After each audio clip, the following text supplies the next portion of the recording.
จำจังหวัดอย่างน้อย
เปลวเทียนให้แสงป่าไม้แดงให้ความรู้คณะสงฆ์อำเภอชัยประการร่วมกับโรงเรียนพระปริยัติธรรมวัดป่าไม้แดงขอเชิญชวนศรัทธาสาธุชนทุกท่าน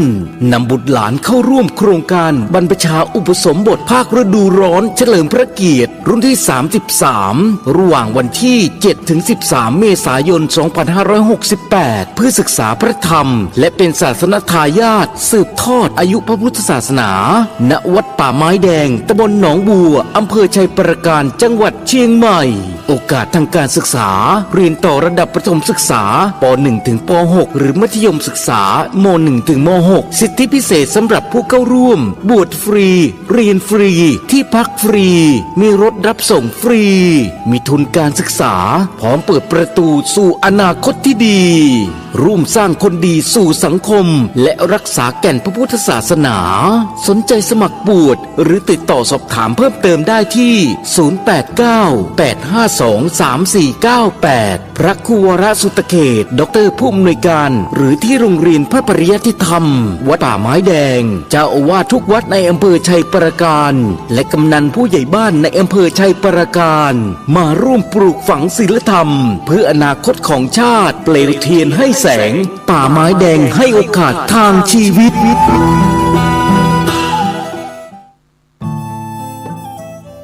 ท่านกำลังติดตามรับฟังสถานีวิทยุกระจายเสียงพระพุทธศาสนาแห่งชาติและสังคมคลื่นเพื่อการศึกษาพระพุทธศาสนาและวัฒนธรรมระบบ FM 104.5 เมกะเฮิรตซ์รายการต่อไปเป็นรายการคดีโลกคดีธรรม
โหลดแอปพลิเคชัน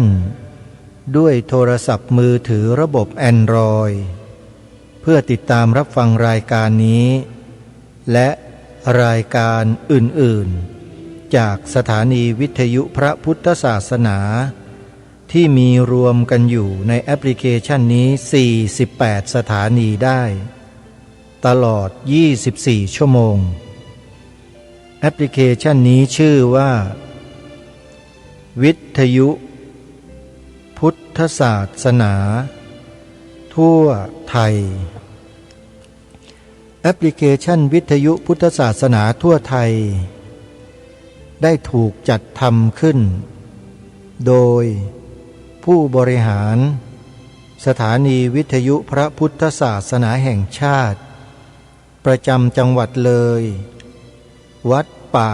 จริยธรรมสาธุชนสามารถสนับสนุน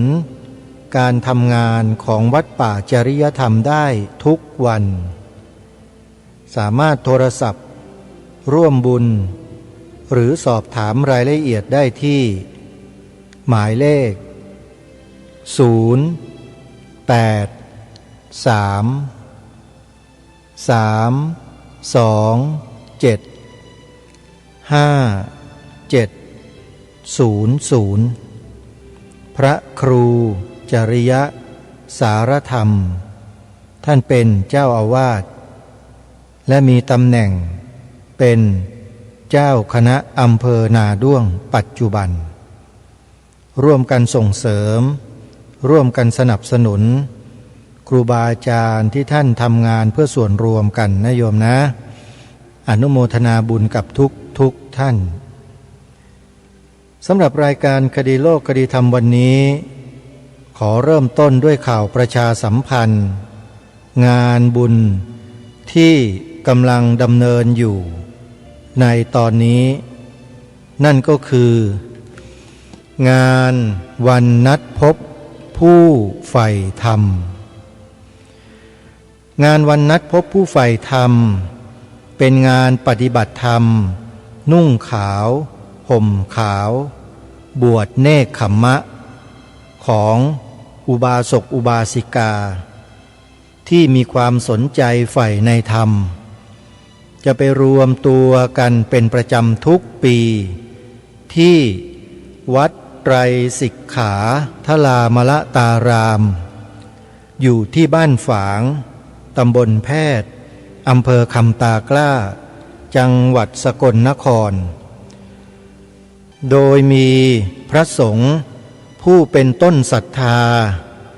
คือพระอาจารย์สมภพโชติปัญโยเป็นประธานสงฆ์อยู่ที่นั่นในฐานะที่พระอาจารย์สมภพรูปนี้ท่านเป็นพระนักปฏิบัตินักเผยแผ่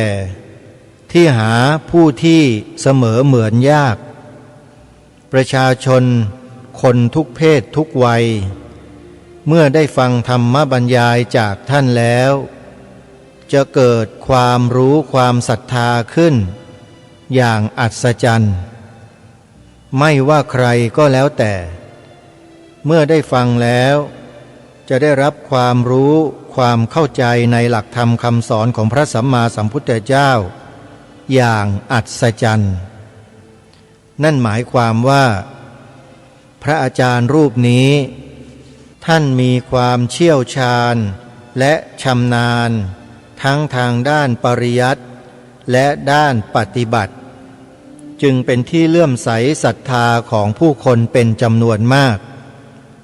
หนึ่งในนั้นก็คือกระผมและอาตมาภาพเองมีความเลื่อมใสศรัทธาพระอาจารย์สมภพโชติปัญโยรูปนี้ตั้งแต่เริ่มแรกของการได้ฟังธรรมบรรยายของท่านตั้งแต่อยู่ที่ฉะเชิงเซาบวชยังไม่ได้พรรษาเลยโยมทางวัดเปิดธรรมบรรยายของพระอาจารย์สมภพรูปนี้ฟังเพียงครั้งเดียวเท่านั้นในจิตในใจก็ระลึกนึกถึงอยู่ตลอดเวลาว่าจะต้องหาโอกาสไปกราบไปพบท่านสักครั้งหนึ่งแล้วหลังจากออกพรรษาก็ได้ไปจริง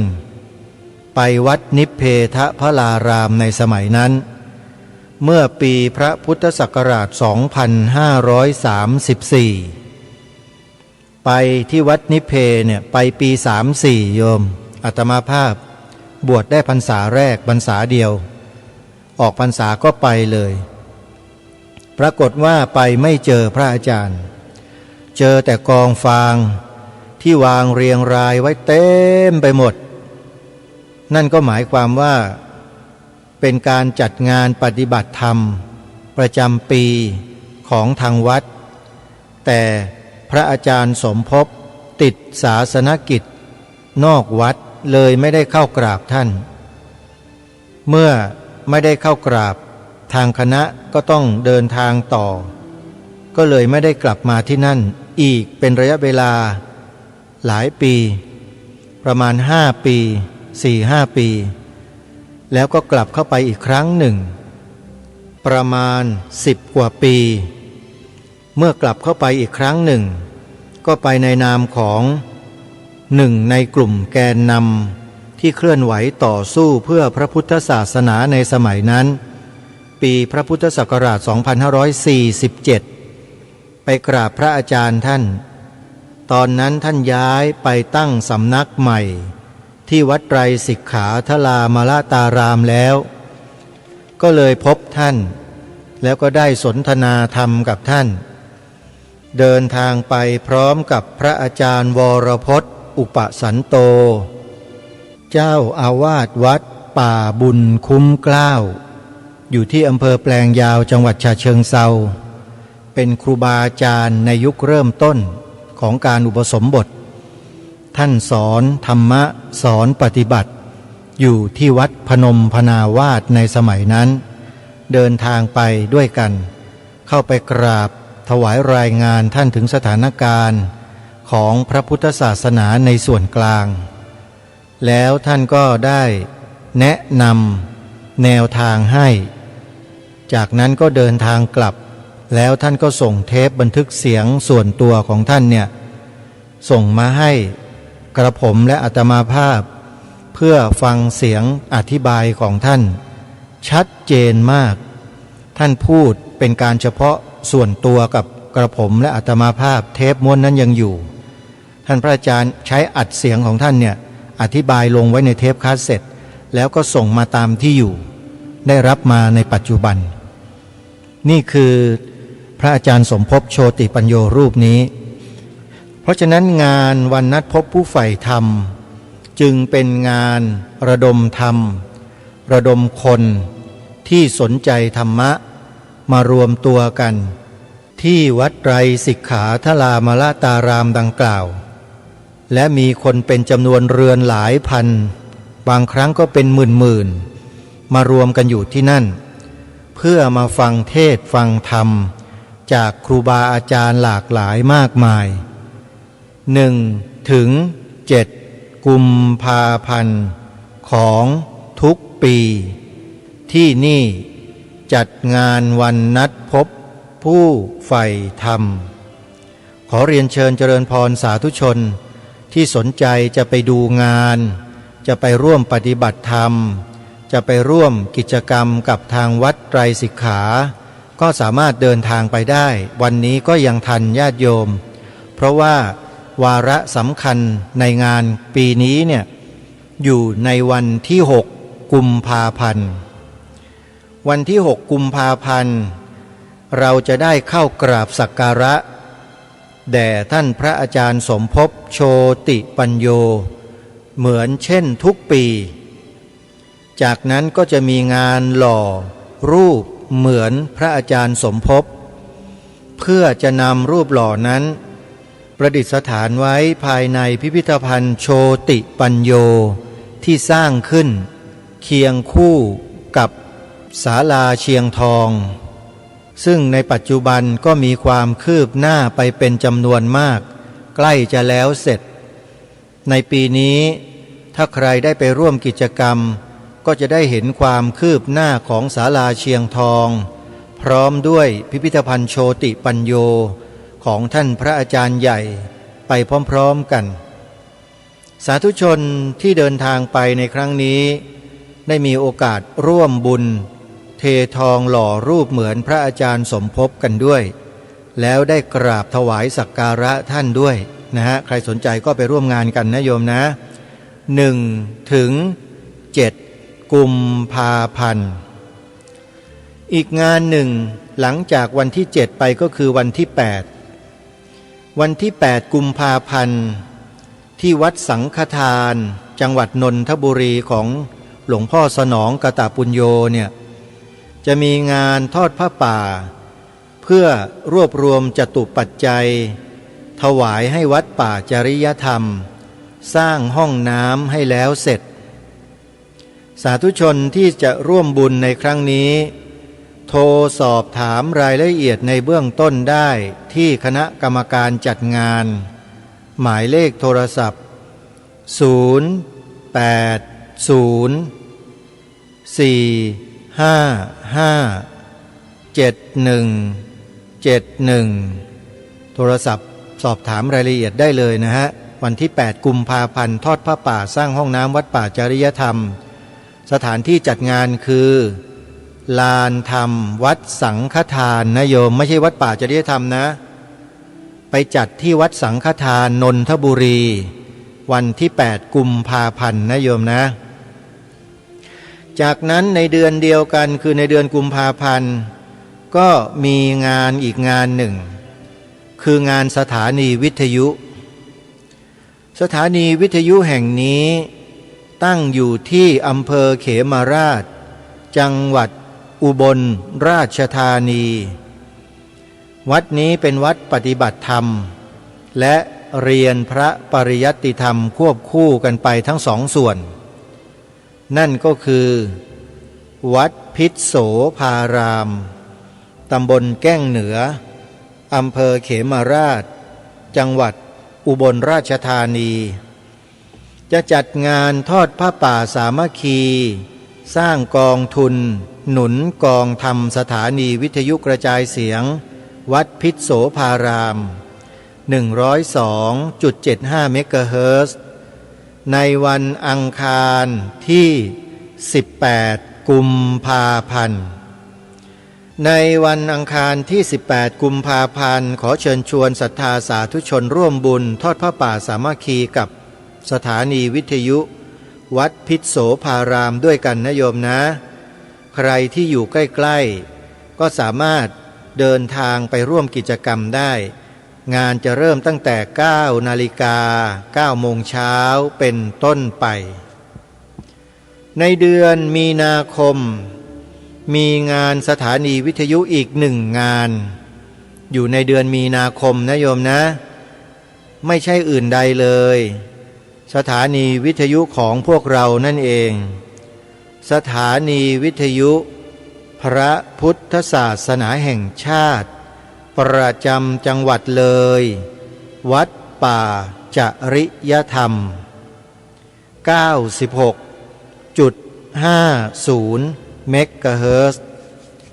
จะจัดงานครบรอบ20 ปีสถานีวิทยุวัดป่าจริยธรรมในระหว่างวันที่8ถึง9มีนาคม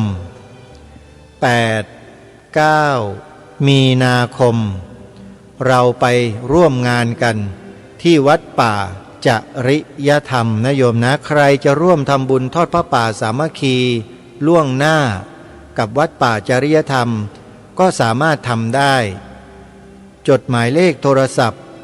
เพื่อสอบถามรายละเอียดอื่นๆดังนี้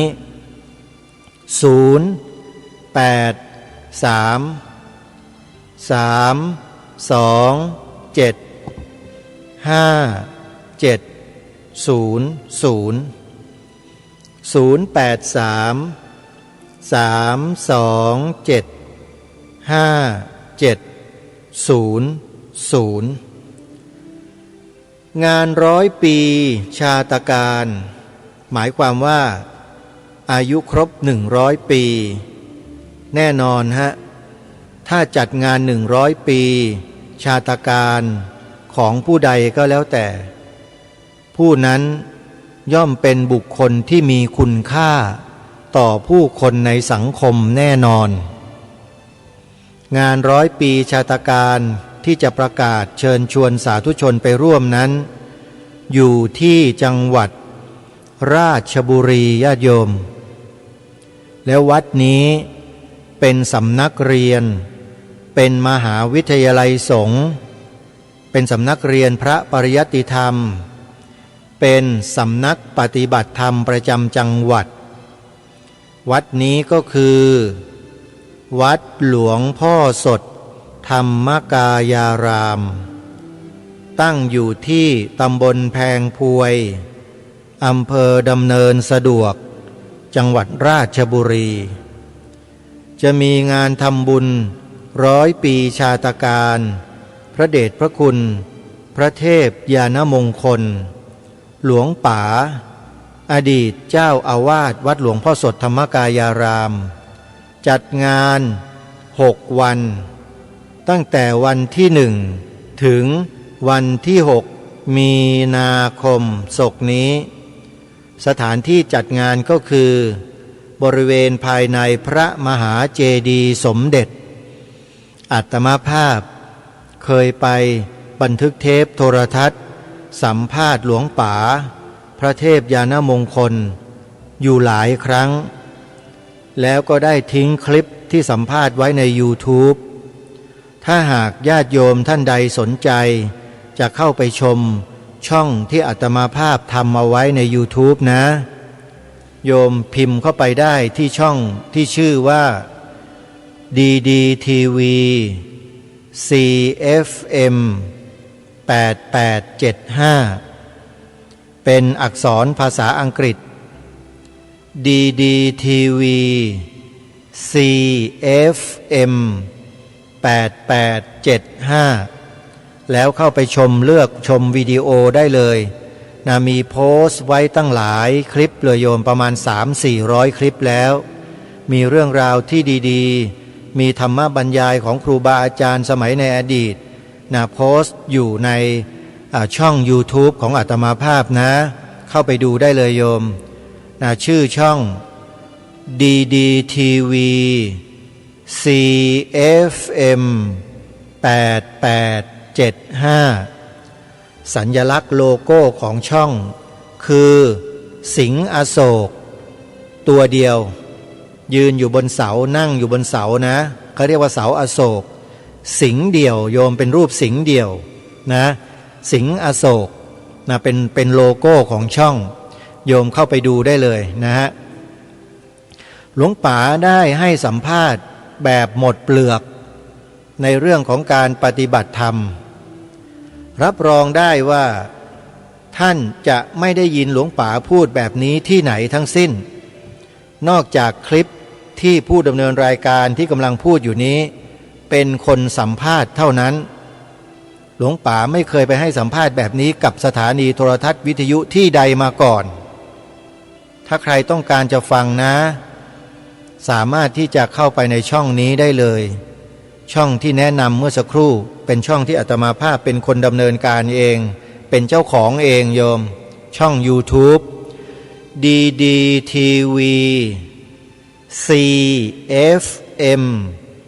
8875นะพิมพ์ถูกนะ DDTV CFM 8875ไปเลือกชมวิดีโอไลฟ์สดไปเลือกในแถบสถานะที่อยู่ข้างใต้โลโก้นั่นแหละเขาจะมีแถบสถานะให้เลือกหน้าหลักวิดีโอไลฟ์สดอะไรต่างๆเนี่ยโยมก็เลือกดูได้เลยมีทั้งไลฟ์สดมีทั้งวิดีโอที่อัปโหลดไว้นะอะไรที่เป็นสาระที่ดีก็นำไปขยายกันต่อแชร์กันต่อไปเยอะๆนะโยมนะช่วยกันแชร์เยอะๆกด Subscribe นะกดถูกใจกดแชร์กันช่วยให้ช่องนี้นะรับใช้สังคมได้กว้างขวางยิ่งขึ้นต้องช่วยกันกดแชร์วิดีโอต่างๆแชร์ช่องด้วยนะโยมนะขออนุโมทนาสาธุช่วยกันทำงานเพื่อส่วนรวมโยมอาตมาภาพทำเพื่อส่วนรวมตัวเองเนี่ย มันไม่จำเป็นที่จะต้องไปทำอะไรให้มันมากมายหรอกเพราะว่าเข้าใจตัวตนของตัวตนของตนเองแล้วเข้าใจมันว่ามันคืออะไรไม่เข้าใจได้ไงบวชมาก็เรียนรู้เลยนะพอบวชพรรษาแรกก็เรียนรู้เรื่องตัวตนเลยโยมทำไมจะไม่รู้ล่ะรู้แล้วเมื่อรู้แล้วจะไปทำไมเพื่อตัวตนตัวตนนี้มันคืออะไรก็รู้แล้วเข้าใจแล้วก็เลยไม่ต้องไปทำเพื่อตัวตนแต่ควรจะทำเพื่อส่วนรวมท่านสาธุชนจึงเห็นอาตมาภาพเนี่ยพูดรายการเนี่ยจะไม่พูดอะไรที่มาเข้าตัวเองเพื่อมาส่งเสริมตัวเองสนับสนุนตัวเองเนี่ยมีเหมือนกันแต่น้อยมากแต่จะเป็นไปเพื่อส่งเสริมให้ไปทำงานเพื่อส่วนรวมให้มีกำลังให้มีความมีประสิทธิภาพมากขึ้นเท่านั้นแหละต้องส่งเสริมมันสิสังขารร่างกายคนเราเนี่ยมันต้องได้รับการส่งเสริมสนับสนุนโยมแล้วการส่งเสริมสนับสนุนในโลกยุคปัจจุบันเนี้ยมันใช้อะไรล่ะเป็นตัวแทนที่จะแลกเปลี่ยนมาซึ่งสิ่งที่มีคุณค่ามาส่งเสริมการทำงานเราได้สิ่งนั้นคืออะไรอัตราแลกเปลี่ยนเขาสมมุติกันขึ้นมาในโลกใบนี้ใช้กันทั่วทั้งโลกทั่วทั้งแผ่นดินของโลกใบนี้พูดภาษาคนง่ายๆก็คือเงินนะโยมไม่ต้องไปอ้อมค้อมอะไรกันหรอกทุกวันนี้พระสงฆ์เราเนี่ยถูกดราม่าเรื่องเงินกันเนี่ยตลอดเลยทั้งที่พระสงฆ์ไม่ใช่โจรซะหน่อยแต่ถูกกล่าวหาว่าเป็นมหาโจรจากคนที่ปากไม่ดีเหล่านั้นขอพูดได้เลย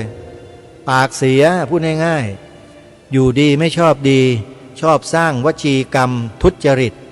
ด่าพระด่าสงฆ์กล่าวหาพระกล่าวหาสงฆ์ว่าเป็นมหาโจรด้วยเหตุที่ไม่มีมูลไม่มีอะไรเลยเพราะเพียงแค่รับเงินรับซองปัจจัยจากโยมเนี่ยเขากล่าวหาพระเป็นมหาโจรหมดเลยโยมลองเอาจิตสำนึกใต้สำนึกของเราคิดดูสิว่าพระสงฆ์เป็นมหาโจรเพราะการรับปัจจัยที่โยมถวายด้วยศรัทธาหรือเปล่าโยมพระเป็นมหาโจรไหมแล้วคนที่กล่าวหาพระแบบนั้นน่ะ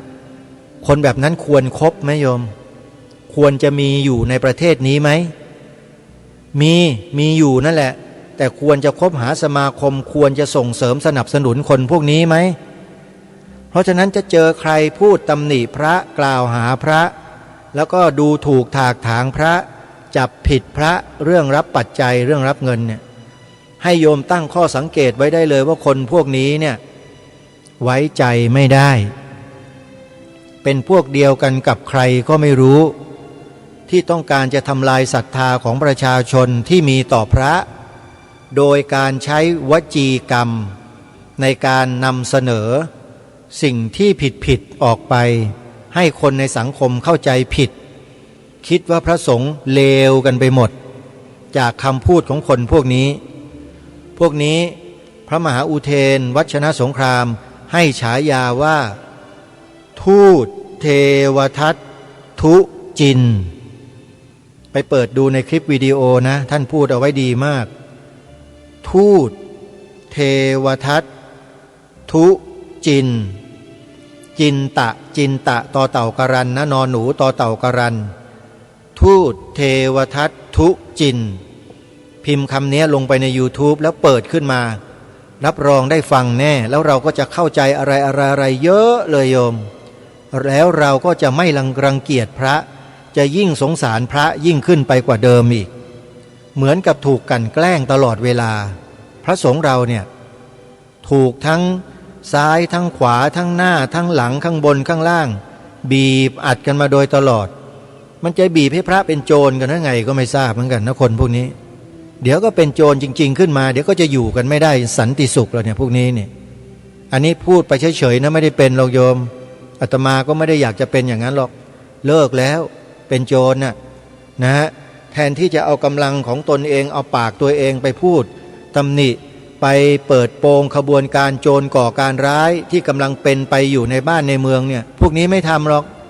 ไม่กล้าแต่กับพระกสงฆ์ที่ไม่มีทางสู้ไม่มีปากไม่มีเสียงเนี่ยจริงๆนะโยมนะอาตมานี่มาสงสารพระสงฆ์เราเหลือเกินอยู่ก็ลำบาก บวชเข้ามาแล้วแทนที่จะมีคนส่งเสริมสนับสนุนช่วยกันบำรุงส่งเสริมนะให้กำลังใจกลับไปเจอคนกลุ่มหนึ่งมาดูถูกถากถางใส่ความจนเสียหายทำลายศรัทธาของประชาชนด้วยการไขการข่าวอะไรต่างๆเสียหายหมดนะแค่ดำรงตนอยู่โดยปกติธรรมดานี่ก็จะอยู่ยากแล้วพระเราเนี่ยแล้วมาเจอสถานการณ์แบบนี้นะใครจะอยู่ละโยมเขาอยู่กันไม่ได้หรอกมหาสมปองก็ไปแล้วมหาแพรรี่ก็เพี้ยนไปแล้วเห็นไหมฮะแล้วก็อีกหลายๆรูปเป็นยังไงบ้างล่ะอยู่ไม่ได้นะฮะถูกบีบถูกกดถูกดันก็ออกไปอย่างนั้นนะอาตมาภาพเองเนี่ยก็เคยคิดอยู่เหมือนกันโอ้ยจะอยู่จะทำไปเพื่ออะไรเนี่ยใจมันตวัดออกมามันเรียกว่ามันแวบออกมาอย่างนั้นพอรู้ตัวรู้สึกตัวเท่านั้นแหละก็ตัดเลยฮะความคิดอย่างนี้มันเป็นความคิดที่ไม่ดีนะมันตัดทอนบั่นทอนกำลังของเราเพราะฉะนั้นอย่าให้มันเกิดขึ้นอีกแล้วจากนั้นก็ไม่เคยเกิดขึ้นเลยไอ้ความท้อแท้ความเหนื่อยหน่ายความเบื่อความเซ็งความอะไรเนี่ยพอมันเกิดขึ้นปุ๊บตัดด้วยสติสัมปชัญญะตัดอย่างเดียวเลยโยมนี่แหละเขาเรียกว่าการปฏิบัติธรรมปฏิบัติอย่างนี้คือ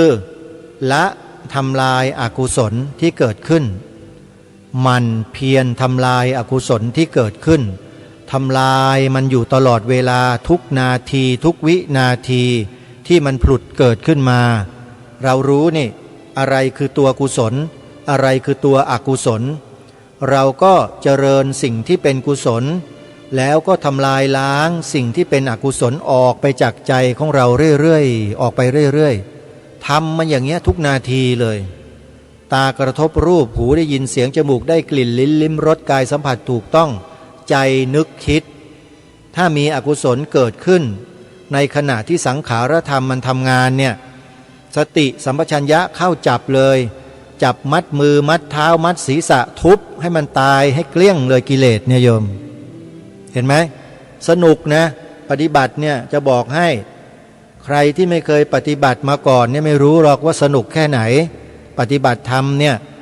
โอ้ยเห็นกิเลสโผล่มาแต่ละตัวเนี่ยสนุกมากเสร็จชั้นแน่อะไรอย่างเงี้ยนะนี่คือความดำริในใจมันเห็นนะโยมเห็นกิเลสในใจของเราเองนี่ชัดมากแล้วมันไม่สามารถมาครอบงำจิตของเราได้ในขณะที่เราเจริญสติสัมปชัญญะอยู่ตลอดเวลาเห็นไหมเพราะฉะนั้นการเจริญสติปัฏฐาน4เนี่ยพระสัมมาสัมพุทธเจ้าจึงทรงกำหนดไว้เป็นเหตุเบื้องต้นของการเจริญมรรคผลนิพพานมีอยู่ในไหนโพธิปักขิยธรรม37ประการหมวดแรกเลยก็คือสติปัฏฐาน4นี่ทางเดินไปสู่อริยมรรคอริยผลเดินด้วยสติปัฏฐาน4จากนั้นก็สัมมัปปทาน4อิทธิบาท4อินทรีย์5สมาธิเริ่มมาแล้วพละ5แก่กล้าขึ้นแล้วทีนี้แหละเมื่ออินทรีย์5พละ5เกิดขึ้นสมบูรณ์โพชฌงค์7มาแล้ววิปัสสนาญาณเริ่มจะเกิดแล้วโยมถ้าครูบาอาจารย์ที่มีประสบการณ์แล้วมีความเก่งท่านก็จะคอยแนะนำให้โยคาวจรเนี่ยกำหนดรู้ดูอาการเหล่านั้นต่างๆทั้งหลายทั้งปวงที่เกิดขึ้นในสภาวะที่เรียกว่าวิปัสสนาญาณ9เนี่ยไปโดยลำดับแล้วก็คอยให้กำลังใจอยู่ตลอดโยคาวจรศิษยานุศิษย์เหล่านั้นก็จะบรรลุทำกันเป็นว่าเล่นเลยโยมนี่ครูบาอาจารย์ต้องเก่งจริงนะอย่างหลวงปู่มั่นอย่างเนี้ยหลวงปู่ฟั่นหลวงปู่ขาวหลวงปู่แหวนหลวงปู่ชอบเหล่านี้ครูบาอาจารย์เหล่านี้ท่านเก่งจริงๆนะฮะหรือในทางสายของมหานิกายเราก็เช่นหลวงพ่อสดวัดปากน้ำอย่างเงี้ยท่านเจ้าพระคุณสมเด็จพระพุทธาจารย์อาสภมหาเถระพระเดชพระคุณหลวงพ่อเจ้าคุณพระธรรมธีรราชมหามุนีโชดกญาณสิทธิอย่างเงี้ยคณาจารย์เอกฝ่ายวิปัสสนาธุระของประเทศไทยอย่างเนี้ยเป็นต้นท่านเหล่านี้แหละจะนำพาศิษยานุศิษย์เข้าถึงกระแสแห่งพระนิพพานได้มากบ้างน้อยบ้างก็แล้วแต่บารมีของโยคาวจรผู้ปฏิบัติด้วย รูบาอาจารย์เนี่ยท่านสอนเสมอหมดแหละคือพิมพ์เดียวแบบเดียวกันแต่ผู้รับไม่เหมือนกันบางคนก็เป็นอะไรขิปปาพิญญาบางคนก็เป็นทันทาพิญญาทุกขาปฏิปทาสุขขาปฏิปทานะต่างกันโยมเกิดมาสร้างมาไม่เหมือนกันเพราะฉะนั้นจะบรรลุธรรมต่างกันแน่นอนนั้นอย่าคิดว่าจะเหมือนกันไม่ใช่นะโยมนะบางคนก็เป็นสุขวิปัสสกะบางคนก็เป็นสมถญาณิกะอย่างเงี้ยสับแสงเหล่านี้เป็นภาษาบาลีญาติโยมถ้าญาติโยมเอาใจใส่สักนิดหนึ่งไปค้นไปดูใน Google ในโซเชียลโยมก็จะรู้ก็จะทราบเขาเรียกว่าไปศึกษาปริยัติศึกษาด้วยการอ่านการดูคำอธิบายของศัพท์แต่ละศัพท์อาตมาภาพบอกนะโยมก็จดไว้นี่เขาเรียกคนใฝ่การศึกษาเขาก็จะจดไว้ติ๊กไว้แล้วก็ไปค้นหาดูอะไรเนาะคำว่าสุขวิปัสสกะคืออะไรสมถญาณิกะคืออะไรอย่างเนี้ยโยมก็ไปดูคำอธิบายที่ครูบาอาจารย์ท่านได้อธิบายกันไว้ตรงนั้นโยมก็จะเข้าใจถ้าจะให้อาตมาภาพอธิบายก็อธิบายสั้นๆโยมสุขวิปัสสกะก็คือผู้สำเร็จมรรคผลนิพพานจากการเจริญสติปัฏฐานสี่ที่เรียกว่าวิปัสสนากรรมฐานมาโดยตรงคนเหล่านี้บุคคลเหล่านี้จะไม่มีฌานไม่มีฤทธิ์ไม่มีเดชอะไรเลยเรียกว่าสำเร็จแบบแห้งๆแต่ถ้าเป็นสมถญาณิกะคือบุคคลที่บรรลุธรรมเป็นพระโสดาบันบ้างสกทาคามีบ้างอนาคามีบ้างอรหันต์บ้างพร้อมด้วยปฏิสัมภิทาทั้ง4หรืออภิญญาทั้ง6นี่เขามีฤทธิ์มีเดชกันเหมือนพระโมคคัลลานะพระสารีบุตรอย่างเนี้ยท่านเหล่านี้มีฤทธิ์มีเดชนะโยมไม่ใช่ไม่มีนะเก่งมากนะฮะเนี่ยนี่คือสมถญาณิกะความพิเศษแตกต่างกันมันจะอยู่ตรงนั้นนะเพราะว่าท่านเหล่านี้เจริญฌานกันมาตลอดแต่ทางฝ่ายครูบาอาจารย์ฝ่ายวิปัสสนาธุระเนี่ยบอกว่าไม่จำเป็นหรอกถ้าเราต้องการจะพ้นจากความทุกข์ไม่ต้องไปเหนื่อยไปยากไปลำบากต้องไปหาสถานที่สงัดเงียบสงบสนิทนะแล้วก็ไปนั่งคูบัลลังก์เป็นระยะเวลาหลายชั่วโมงเป็นวันเป็นเดือนเป็นปีแล้วก็ทำฌานให้เกิดขึ้นเราไม่ต้องไปเหนื่อยขนาดนั้นนะสุขวิปัสสกะก็สามารถที่จะพ้นทุกข์ได้เหมือนกันเห็นไหมเนี่ยวิธีการมีแบบนี้โยมแล้วคนเราก็ต่างกันมาแบบนี้นะใครถนัดแนวไหนก็ไปกันอย่างนั้นคือถูกหมดแหละไม่ผิดหรอกสายไหนก็ถูกสายพุทโธก็ถูกสัมมาอรหังก็ถูกรูปนามก็ถูกอานาปานสติก็ถูกยุบหนอพองหนอก็ถูกหมดไม่มีผิดเดินไปแล้วจะมาจากทิศไหนทางไหนก็เข้าสู่เป้าหมายเดียวกันคือวิมุตติหลุดพ้นสภาวะเดียวกันเลยแล้วจิตก็เกิดกุศลธรรมอย่างแรงกล้ามีอะไรมีพรหมวิหาร4บริบูรณ์ในจิตใจเมตตากรุณามุทิตาอุเบกขานี่ผลจากการปฏิบัติตามแนวทางของสติปัฏฐาน4จะเกิดกุศลจิตกุศลธรรมเบ่งบานอย่างนี้แต่ถ้าใครปฏิบัติไปแล้วยังขี้โกรธยังขี้ด่ายังหงุดหงิดงุ่นง่านยังสงสัยนู่นสงสัยนี่กลับไปฝึกใหม่ไปเริ่มชั้นอนุบาลใหม่เลยถ้ายังได้แบบนั้นอยู่มันสังเกตตัวเราเองได้อย่าให้คนอื่นเข้ามามองมาดูมาบอกโยมมันอายเขานะให้ดูตัวเองฝึกฝนอบรมตนขัดเกลาจิตของตนเองแล้วตนเองก็ย่อมรู้ด้วยตนเองคนอื่นไม่รู้นะจะมีอะไรขาดอะไรเหลืออะไรหมดอะไรสิ้นอะไรถูกตัดไม่ถูกตัดเหลืออะไรอยู่เราจะรู้ด้วยตนเองใครก็รู้เท่าเราไม่ได้แต่ให้เราใส่ใจสนใจสำเนียกที่จะกำหนดรู้ดูอาการเป็นไปของจิตของรูปของนามเนี่ยให้มันเข้มข้นให้มันต่อเนื่องคำว่าต่อเนื่องเนี่ยอาตมานี่พูดเยอะพูดบ่อยนะเราที่มันไม่ประสบความสำเร็จกันก็เพราะไม่ปฏิบัติกันให้ต่อเนื่องพอจบคอร์สหนึ่งแล้วก็เลิกเสร็จก็ทิ้งกรรมฐานไว้ที่วัดนั่นแหละที่สำนักปฏิบัตินั่นน่ะกลับไปบ้านก็ยังเป็นหอแต๋วแตกเหมือนเดิมไปดูแต่ละครน้ำเน่าเล่นแต่เกมดูแต่อะไรโซเชียลที่ไร้สาระดูข่าวที่ไม่มีสาระจิตใจมันก็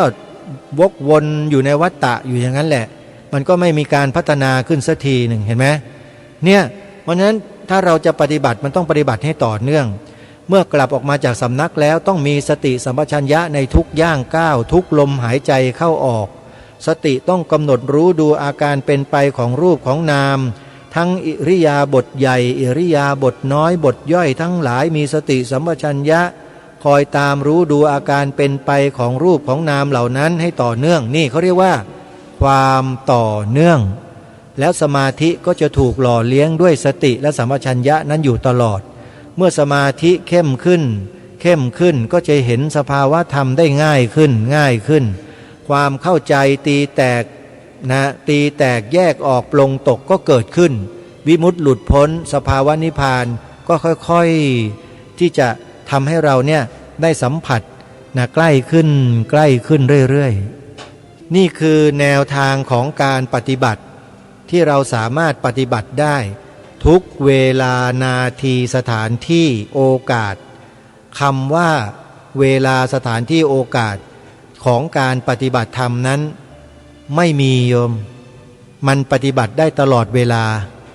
ทุกวินาทีคือการปฏิบัติได้ทั้งหมด